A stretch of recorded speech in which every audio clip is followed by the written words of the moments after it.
Salam, hər vaxtınız xeyir olsun əziz dostlar. Demək, sizinlə yenə də Qopuz televiziyasındayıq. Türk Dünyası Problemləri İnstitutunun başkanı Azad İskəndərli. Əziz dostlar, demək bildiyiniz kimi bizim bir dostumuz var, kolleqamız Azər Həsrət.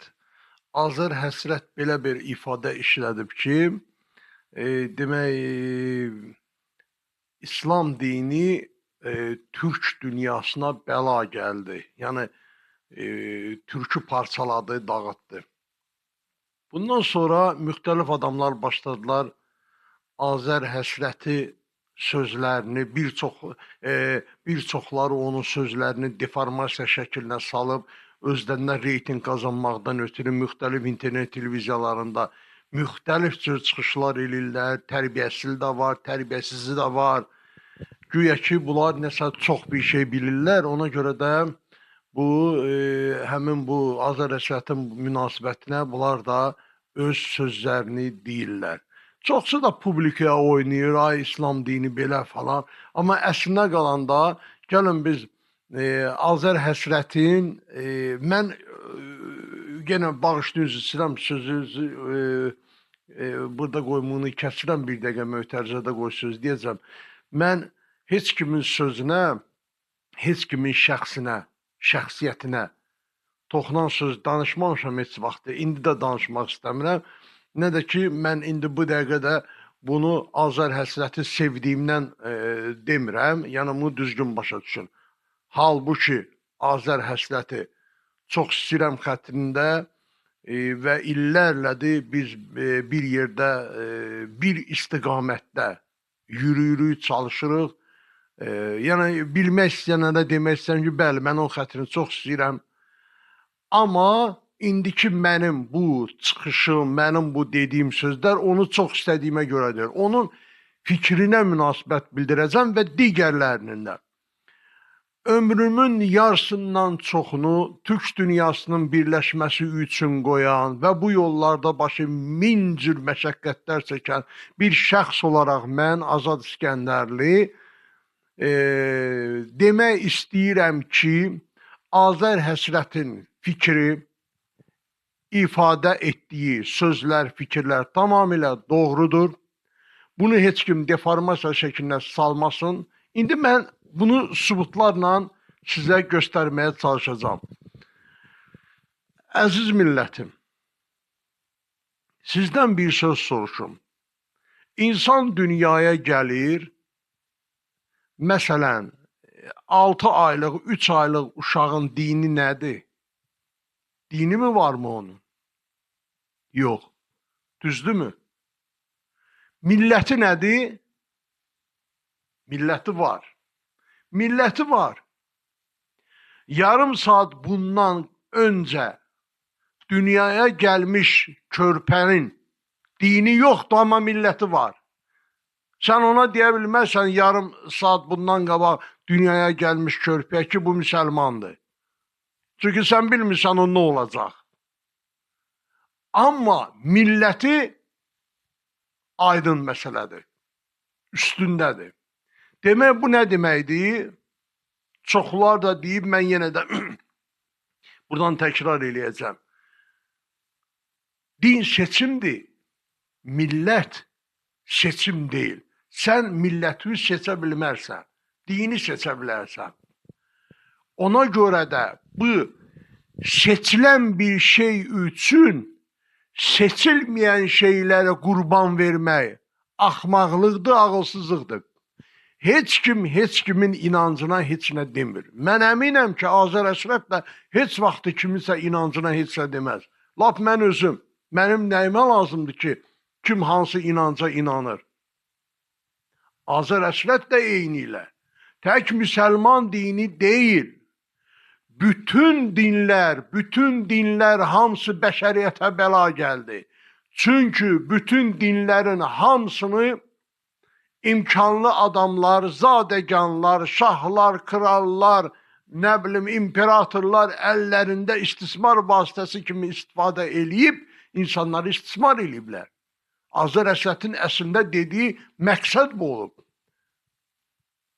Azər Həsrətin deməyi o idi ki, İslamdan öncə bizlər Türk idik, bir yumruq kimi bütün dünya qarşımızda diz çökmüşdü İslamdan öncə. İslam gələndən sonra Türk paramparça oldu. Bütün Türkləri, çoxlarını diz çöktürdülər. Çoxları məhv olub getdi, əriyib getdilər. Məsələn, Bolqar türkləri kimi və yaxud da digər türklər var. Bütün bunlar hamısı dinin bəlalarına düşdülər. Siz elə bilirsiniz ki, 30 illik Azərbaycan torpaqları işğal altında qalıb.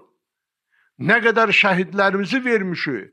Siz bir yaxşı düşünün, görün bunun arxasında hansı amillər var. Yenə də deyirəm, bizim fikrimiz yoxdur. Kimisə deməyə ki, sən niyə filan inanca inanırsan, sən niyə inanmırsan? Və buradan inanclı insanlara da deyirəm ki, bizim səhifələrimizə girib bizi söyməyin. Biz sizi xahiş edib səhifəmizə dəvət etmirik. Biz sizi söymürük. Siz bizi niyə söyürsünüz? Bax, mahiyyətiniz bundandır. Din bizi parçaladı, din bizi paramparça elədi. Bir evin içində oğul ataya deyir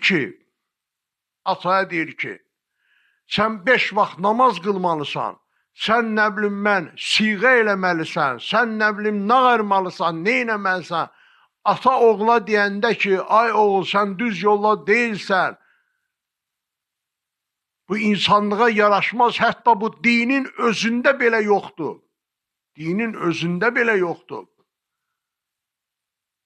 Ata ilə oğul evin içərisində qarşı-qarşıya gəlirlər, ailə dağılır və beləliklə milli faciə baş verib. Ona görə Azər Həsrət deyir ki, milli faciə baş verdi. Bütün dünyada Türk milləti paramparça oldu. Bu günlərdə onun altını çəkirlər. Yoxsa nə o, nə mən, biz demirik ki, kimsə kiməsə inanır, kimsə kiməsə inanır. Kim nəyə istəyir geçsin inansın.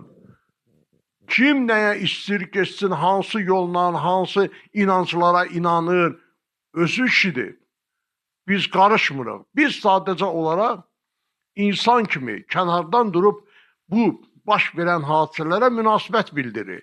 Kimsə bizlə razı ola bilər, kimsə razı olmaya bilər.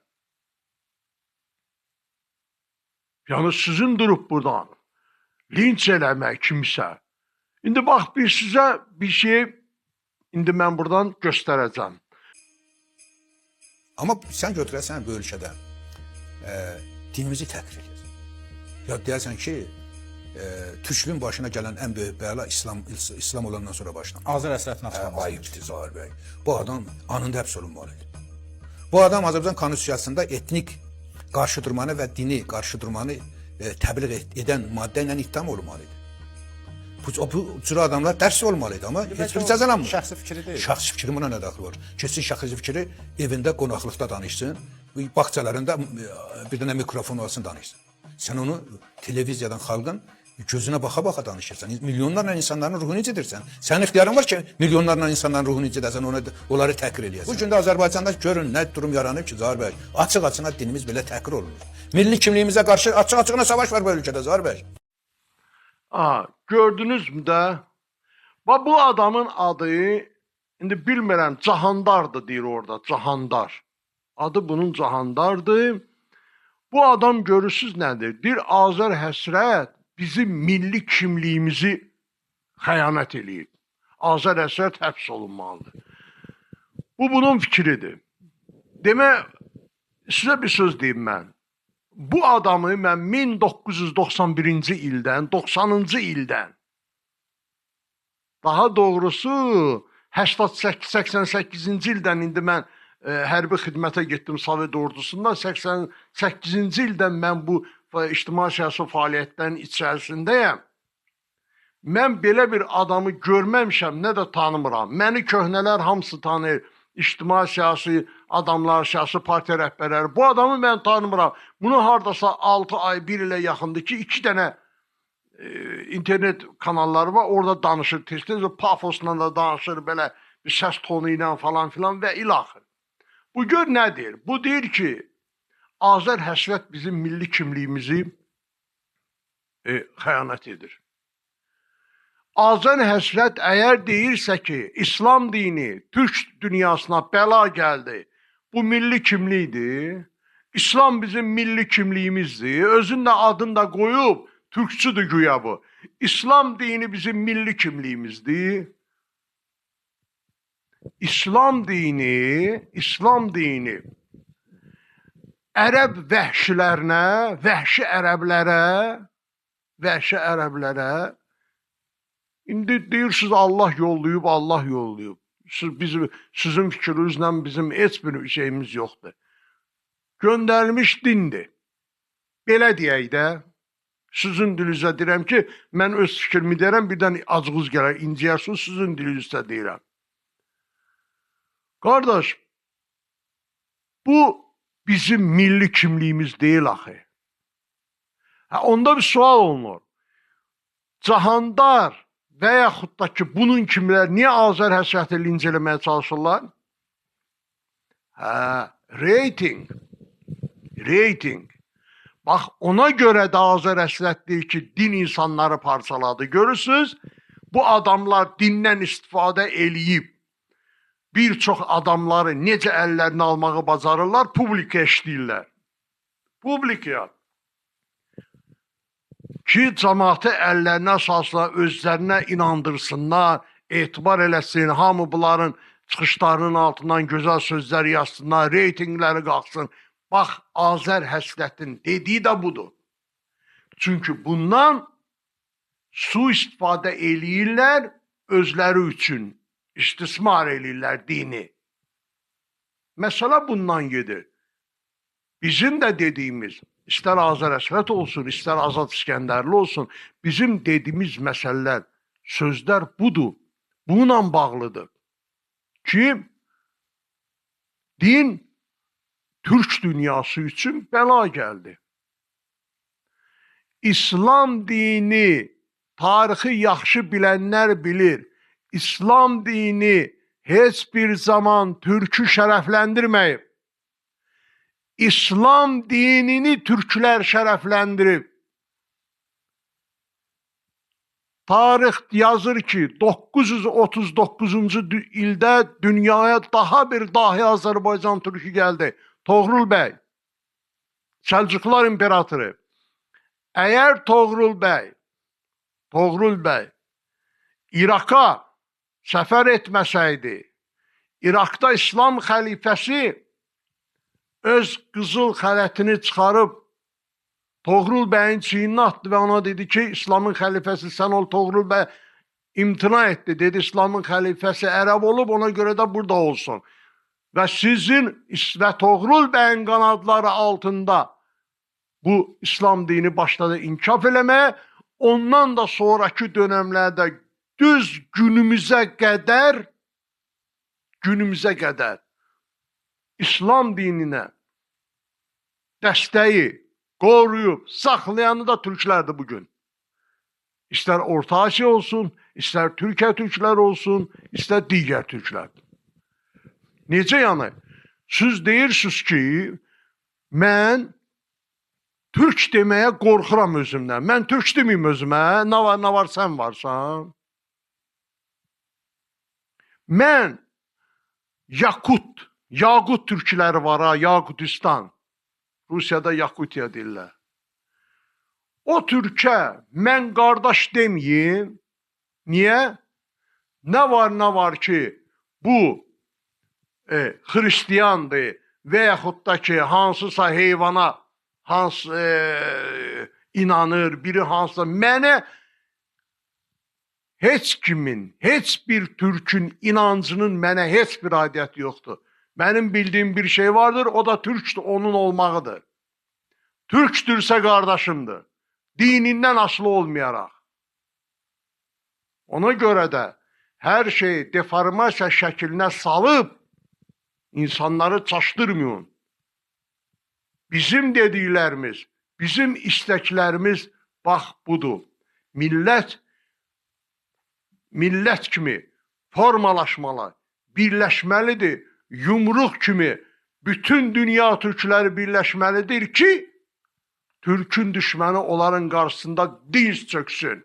Nəinki ortaya din və yaxud da ki, digər məsləkələri atıb Türkü içəridən parçalayıb yemək. Görürsünüzmü? Azər Əsəd bir kəlmə söz dedi, artıq 1000 dənə adam qalxıb onu sizə linç eləmək istəyirlər. Görürsünüzmü?